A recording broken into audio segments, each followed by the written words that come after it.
Apollo Houston, I got two messages for you. Moscow is go for docking. Houston is go for docking. It's up to you guys. Have fun. Alrighty, sounds good. Palovina Mila, Alexei. Soyuz docking system is ready. Good job. Let's say that. Look at that. Coming, Tom. I am approaching Soyuz. Tom, please don't forget about your engine. Less than 5 meters distance. 3 metro. 3 meters.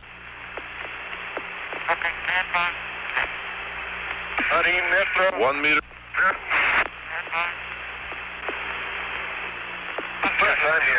Contact. Capture. Tell Professor Bushuyev it was a soft docking.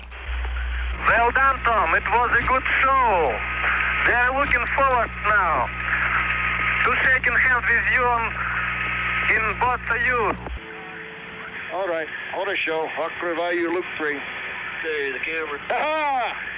Здравствуйте. Got it? Okay, it'll stay open. Go ahead. Go ahead, Tom. Alexei. Just a moment. Okay, turn on the camera. Hit the remote. Okay. Here. Camera. Glad to see you. Here. Здравствуйте, Alexei. Очень рад видеть вас. Очень рад. Это рабочий день. Советский Союз, Соединенных Штатов. New possibilities are opening up for fruitful development of scientific cooperation between countries and the peoples in the interests of peace and progress of all humanity. I wish you successful completion of the planned program and a safe return to Earth. Leonid Brezhnev.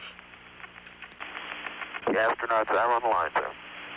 Gentlemen, let me call to express my very great admiration for your hard work, your total dedication in preparing for this first joint flight. It's taken us many years to open this door to useful cooperation in space between our two countries. And I'm confident that the day is not far off when space missions made possible by this first joint effort will be more or less commonplace. The most vivid impression of my life has to do with the fact that not only was I in a space vehicle, but I found myself to be surrounded with the stars. Stars were on the right-hand side, and the Earth was on the left-hand side. And it was just an enormous, unbelievable silence, which is something that comes back to me as a reminiscence of my first flight. As you moved outside of the Voskhod spacecraft, Pavel Belyayev, your crewmate, was watching very carefully. You wrote in an article for Air and Space magazine several years ago that you felt like a seagull with its wings outstretched, soaring high above the Earth. What was that experience like? It was a very short spacewalk, but you had great recollections of it. Well, this feeling is just the perception of space, the perception of environment.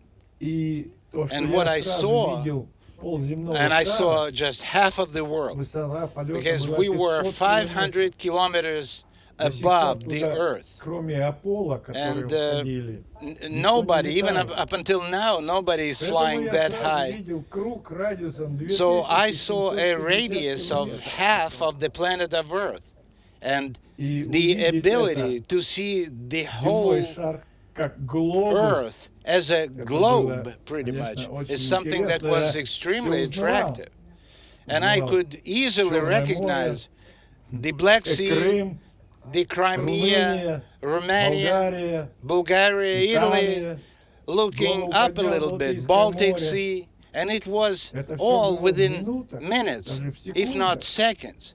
But the most impression had to do with the silence. And I heard how my heart was pounding.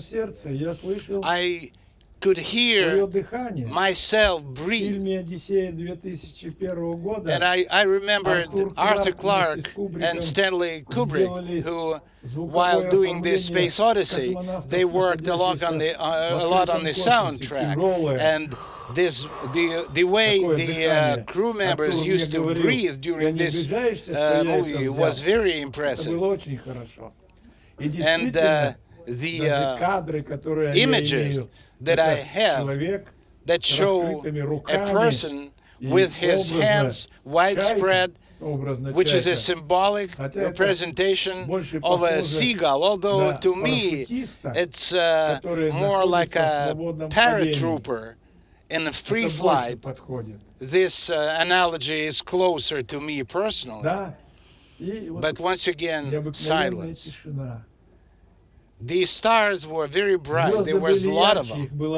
And it was interesting that they were everywhere. They were above and they were beneath. On the ground, we can only see stars up in the sky. In space, they are everywhere. And it depends on how good a vision of an individual is, but in space, we see much smaller stars.